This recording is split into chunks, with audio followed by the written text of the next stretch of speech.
pause that, break down some stuff real quick. So first of all, when he said I'm at the sneak point, and I think back now, granted, I have never worked in a reconnaissance section. I've never worked in a sniper section. I've known guys that have, but I've never done it myself. I will say that I've done research on how to conduct reconnaissance. Even if you're outside of a reconnaissance section, you still do some reconnaissance. Um, I've never heard of a sneak point.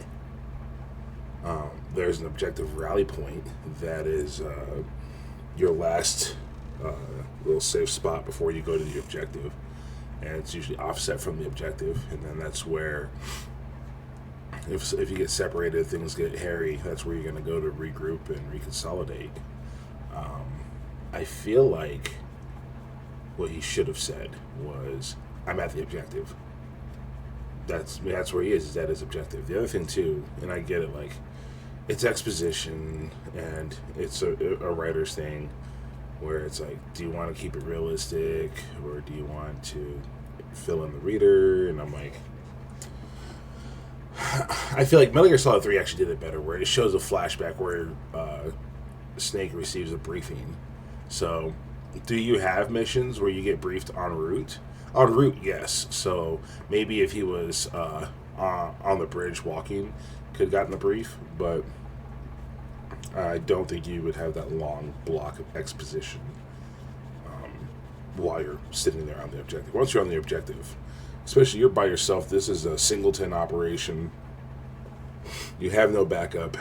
You need to be moving. You need to get to your objective and get out there. The longer you sit around, the more chances the enemy has to catch you. So I feel like doing that initial reconnaissance is cool. Like that's what he was doing with the digital camera. But that long brief about, oh, this is what we're doing here, that should have been handled well before he got to the objective. I was thinking about that takedown. So they said that so Ocelot is former GRU, and which is the main directorate for the armed forces, the general staff of the armed forces for Russia, previously the Soviet Union. So not much changed once the Soviet Union fell. The terminology just changed from general staff of the armed forces of the Soviet armed forces to the Russian armed forces, and technically it's now GU. Can't remember the exact breakdown of the acronym, but GU stands for, it's like the main directorate for the general staff. It's Russian military intelligence is what it is, and so these guys are supposed to be. They've gone mercenary. They've gone Wagner. So it's another thing they kind of predicted is Russian armed forces going mercenary and then kind of doing their own thing. So we're seeing that here. But looking at that takedown, so this is Spetsnaz GRU. This has to be Spetsnaz GRU. So that's those are the guys that are handling a lot of Russian special operations. Although, fun fact, like in American culture, if you're a paratrooper, yeah, you're cool. You're a little high speed. You do some hard training, but SOF is where it's at. Those are the guys that everyone writes movies about, writes books about. If you're going to military, that's what you're aspiring to be, is SOF. In Russia, it's opposite. So for the Russians, it's Spetsnaz. Oh, cool, you were Spetsnaz, but it's the VDV. That's their paratroopers.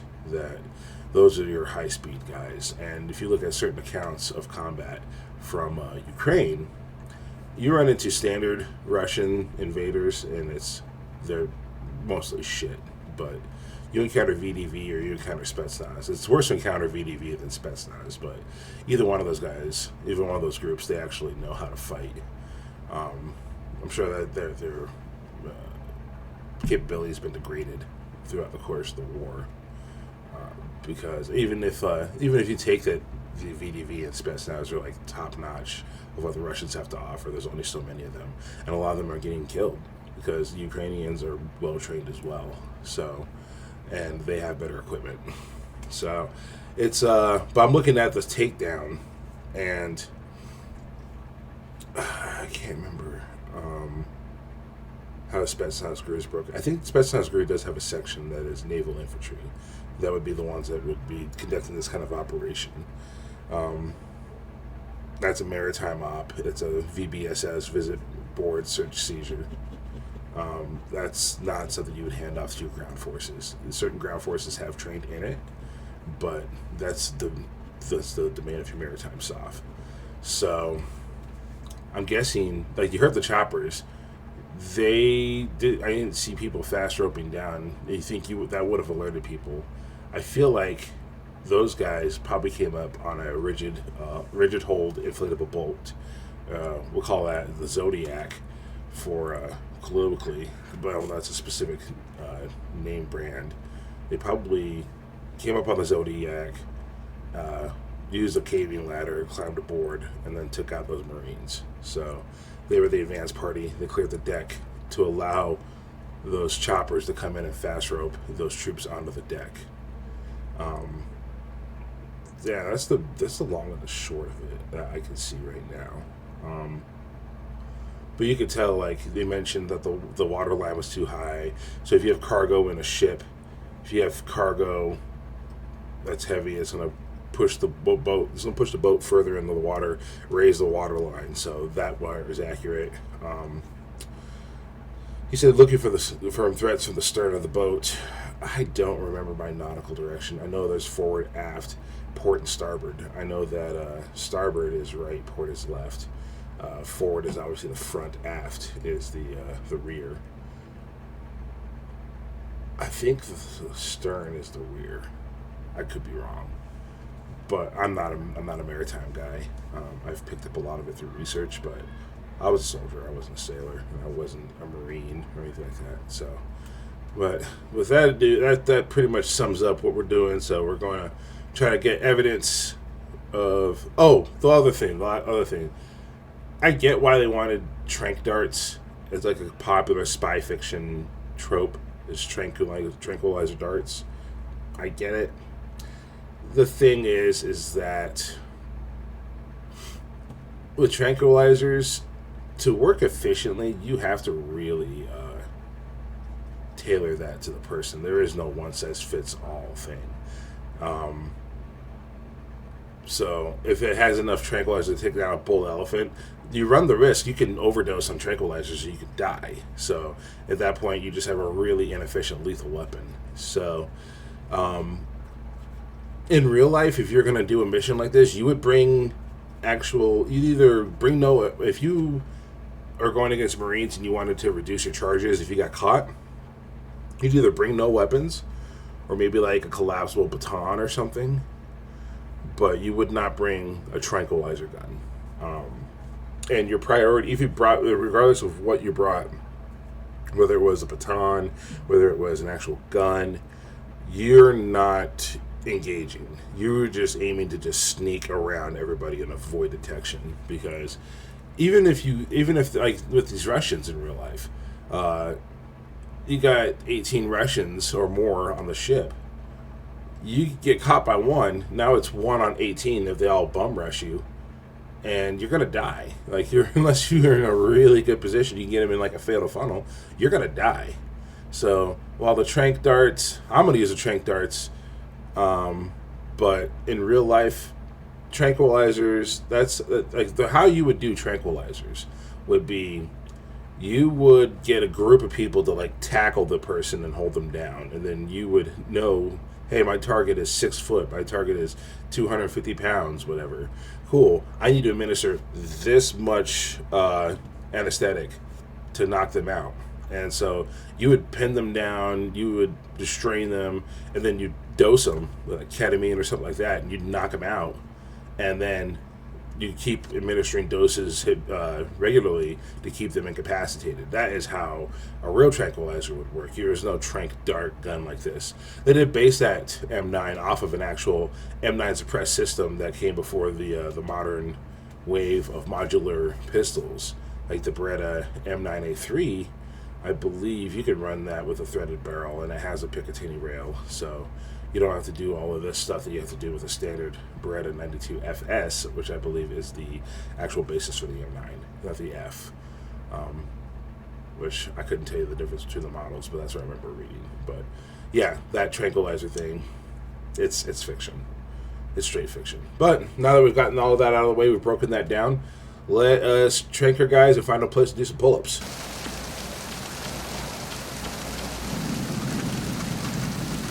Okay, I got one up there.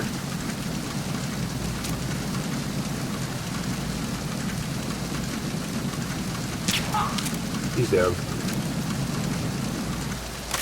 Oh, we gotta get a dog tags too. Whoops, I fucked that up. Oh, whoops, he's gonna turn around now. I was too slow.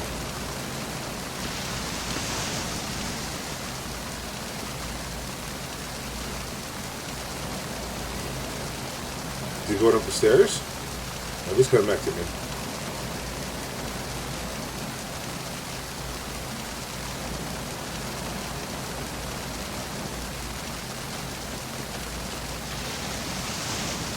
He turns around, I'll get him.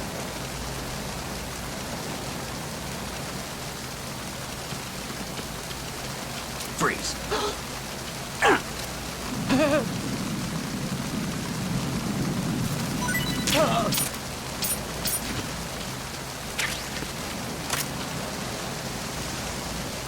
Alright, so the train came out.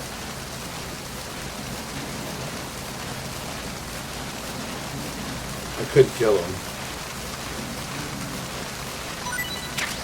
Oh, give me those. I don't know why you're carrying the bullets to my shank dart. I'm good. Hey, I ain't complaining.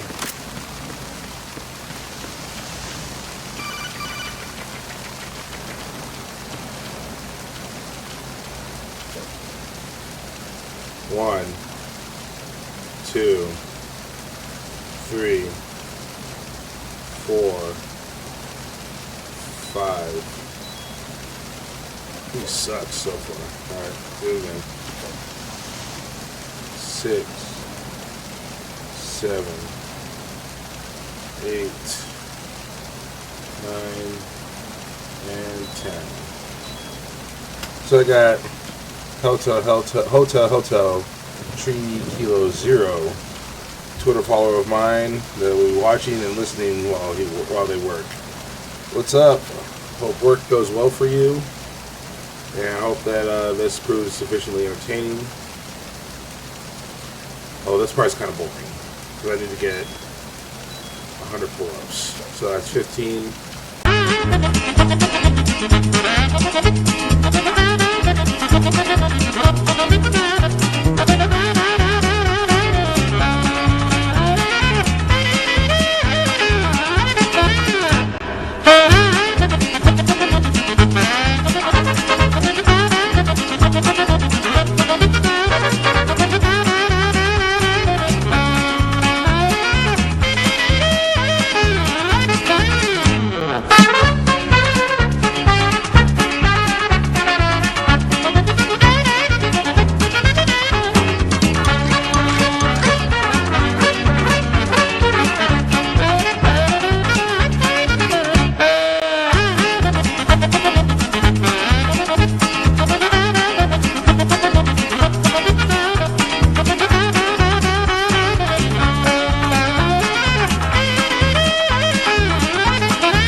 It's the Ukrainians have home court advantage. There we go. Finally.